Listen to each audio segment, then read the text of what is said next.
What's up, everybody? Welcome back to my channel. It's your girl Imani, and thank you for tuning in. As you can see by the thumbnail, today's video will be a Louise Inspired Makeup look. Honestly, when I did this look, I had so much fun, but I didn't realize how detailed, how precise, and how much makeup it really took to complete this look. But it came out so beautiful, and when I went to the mall yesterday with my mom to go pick out some clothes, I got so many compliments on my look, and you all also love this look. So we're going to go ahead and get right into it, and I'm going to tell you exactly what I used, how I used it, and how much I used. So the first thing I will be using is the NYX Micro Brow Pencil in the shade Ash Brown. I didn't fill in my brows too much, but y'all know that. Y'all know I don't normally overfill my brows anyway. But I've realized with Louise makeup, they often do like the nice fluffy brows where they take whatever natural brows you have and they kind of just slightly define them. They don't really fill them in too much.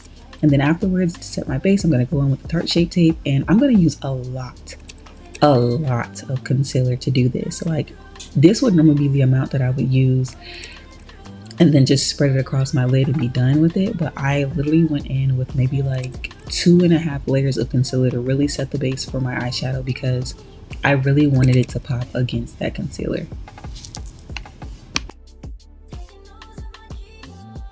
After I've set the base for my eyeshadow, I'm going to go ahead and I'm going to blend it out with a concealer brush just so it's nice and flat and even, so when I apply these colors, they're not looking blotchy or patchy. Because when I was doing this look, I actually realized how much eyeshadow is used. They really pack on the colors with P. Louise. I was like, oh my gosh, am I going to be able to blend this out? It's so much, it's so intense, but it was gorgeous. I was like, you know what, maybe I should start applying way more pigment or, you know, way more eyeshadow than what I normally do because it comes out so light and airy. I'm so used to the soft girl glam, but I'm about to get back into my bag with the high glamour because this did not give me high glamour wedding, high glamour like prom. This gave me like high glamour Met Gala, high glamour, like just, this is a whole other world of high glamour. I really love this look. Then what I'm going to do is I'm going to go into the Face by Kareem collaboration palette with Hip Dot, and I'm really going to go into that palette and use the 3 brown shades in there. Well, not 3, it was 2. I used a lighter brown, then I used a darker brown, and then I went in with another brown. What am I saying? I went in with 2 browns. So I went in with the first lightest brown that was in that palette. Then I went in with a dark brown, and then I mixed that dark brown with the black for the 3rd shade in my eyeshadow. And then afterwards, what I did was I took that same concealer that I used for my lid, the Tarte Shape Tape, and I went ahead and I cut a crease, but I didn't really cut it the normal way I would. I kind of like, I don't know, like made it kind of geometric, made it like just like off-centered because I was really trying to give like a certain look. It almost gave like Bratz doll, but like high glam Bratz doll. Like it just, I can't explain it. This whole look was just amazing to do. And honestly, what I'm going to do for you guys is I'm not really going to talk too much because I really want you guys to just watch and see because it is very self-explanatory. I'm just letting you guys know right now that I did use a lot of product in this video. Out of all of it, I think that I learned from P. Louise makeup is that, for one, their blush placement. As soon as they put their bronzer on, they really just sit the blush right where they sit the bronzer. Of course, you know that signature highlight on that cheek is kind of just like a you see me, but I'm not like over the top on the face like how we used to do in 2016, 2015. This is literally just right here, you see me. When I turn my face, it's diamonds. And I did use a gel liner, and then I put black eyeshadow on top of that, and I smoked it out into the eyeshadow because I really wanted that nice transition. And y'all know I like some fluffy lashes, so I used my favorite pair. And then for my lips, you guys will see that when it gets there. Well, no, I guess I can tell you guys now. On my eyes, for one, because I'm going back because everything coincides with the lips too. On my eyes, I went into the You Can Be Athena paint palette, and I mixed a light brown and a white to do the first shade, and then I mixed a black and a brown for the 3rd shade. But on the middle shade, I think there was a regular brown shade in there that I just put on there, and I did not set that, and I was surprised that I didn't crease anything. Like, it literally stayed on. And then for my lips, in the same You Can't Be Paid palette, I just mixed a lot of white and a little bit of red for that perfect pink lip. And then I went with my Journey Beauty lip gloss, and I put some more lip gloss on top of that after I blended everything out. I'm telling you guys all this now because I really want you guys to just sit and watch and just see like how like meticulous and like just, it was intense, but I had fun doing it. Like, it took a long time. Normally it takes me about 15 to 20 minutes to do my makeup. This literally took me like an hour and 7 minutes, but I condensed it down to 17 minutes for you guys. So I hope you guys enjoy.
Well, that's pretty much it for this video, guys. I really hope you guys enjoyed. If you decide to recreate, which I'm already seeing a lot of you say that you will, please let me know down in the comments down below. Tag me in your photos on Instagram. I would love to see the looks. I'm hearing a lot of y'all say y'all would do it for prom, but like I said, I want to see these looks, so tag me. Be sure to like and subscribe, and I will see you guys in the next video. Bye.